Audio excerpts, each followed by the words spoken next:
Háttvirtur annar þingmaður Suðvesturkjördæmis Bjarni Benediktsson tekur að nýju til máls í þessari umræðu.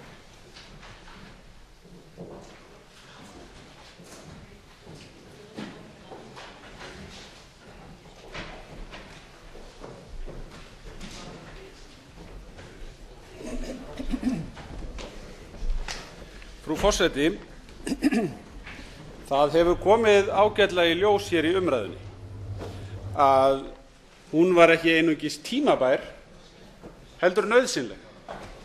Hún var nauðsynleg sakir þess að það hefur ríkt mikil óvissa það á hversu traustum grunni stuðningur við ríkisstjórnina hér í þingsalnum hvílir. Öll vitum við að ríkisstjórnin hefur mist fyrir borð undanfarna vikur og mánuði nokkra af sínum stuðningsmönnum, en þeir hafa ekki fyrr en í dag tekið af skarið með það að þeir styðja ekki lengur ríkisstjórnina.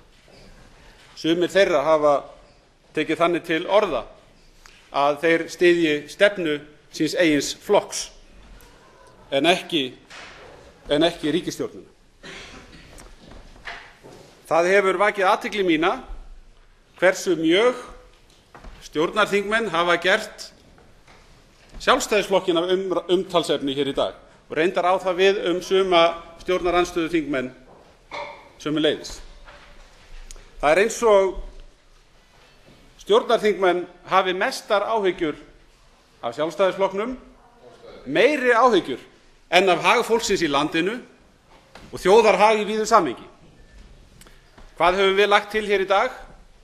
Höfum við lagt fram tillögu að Alþingi samþykki að Sjálfstæðisflokkurinn taki við? Nei, við höfum ekki beðið það. Við höfum sagt það þarf að láta reyna á traust ríkisstjórnarinnar hér í þingsalnum vegna þess að það er bersýnilegt að hún nýtur ekki sama trausts og þegar lagt var á stað í þennan leiðangur. Og við höfum líka sagt annað sem er afar mikilvægt að menn átti sig á. Ég ætla að endurtaka það hér. Við höfum sagt að þurfa að kjósa.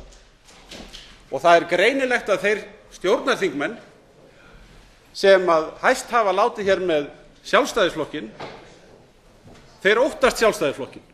En það sem þeir óttast samt mest af öllu eru kjósendur. Þeir treysta sér ekki til þess að horfast í augu við kjósendur á þessum tíma. Við þekkjum það frá öðrum ríkjum, öðrum löndum, að ríkisstjórnir nota oft tækifærið til þess að ganga til kosninga þegar vel stendur á. Miðað við ræður hæstvirts forsætisráðherra og hæstvirts fjármálaráðherra, þá væri einmitt tækifæri núna til þess að leggja á borðið fyrir kjósendur hinn glæsilega árangur sem þau hafa verið að kynna hér í þingsal í dag. Ef ekki núna, þá aldrei, vegna þess að það hefur staðið upp úr þeim báðum bunan langir listar afreka sem þau hafa kynnt hér til sögunnar í þingsal. Hvers vegna þá þessi mikla hræðsla við kjósendur? Og hvers vegna er það sem í máli allra stjórnarþingmanna að það er eins og gefin staðreynd að verði gengið til kosninga þá muni Sjálfstæðisflokkurinn taka við?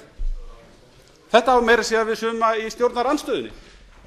Ekki er það vegna þess að ég hafi verið hér að lýsa hinum mikla styrk Sjálfstæðisflokksins. Hann birtist í orðum stjórnarliðanna, hann birtist í orðum hæstvirts forsætisráðherra sem talaði nánast eins og það væri gefið mál að ef nú yrði gengið til kosninga þá taki Sjálfstæðisflokkurinn við völdum. Ég þakka hæstvirtum forsætisráðherra þetta mikla traust sem hún sýnir okkur með þessu.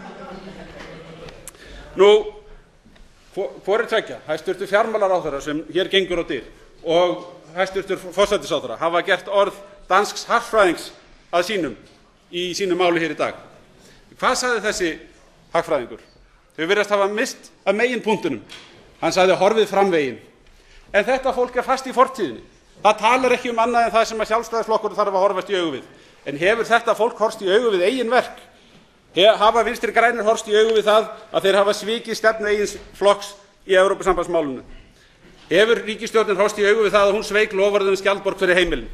Hefur hún horfst í augu við það að hún hefur ekki tryggt neina beinabraut fyrir fyrirtækin? Þvert á móti er beinabrautin orðin eins og völundarhús, ekkert annað. Og ríkisstjórnin hefur ekki horfst í augu við stjórnlagaþings kosningaklúðrið eða önnur mistök sem henni hafa orðið á skammri vegferð. Allt þetta leiðir til sömu niðurstöðu. Við þurfum kosningar, við þurfum að kjósa framtíðina og losna við þessa ríkisstjórn.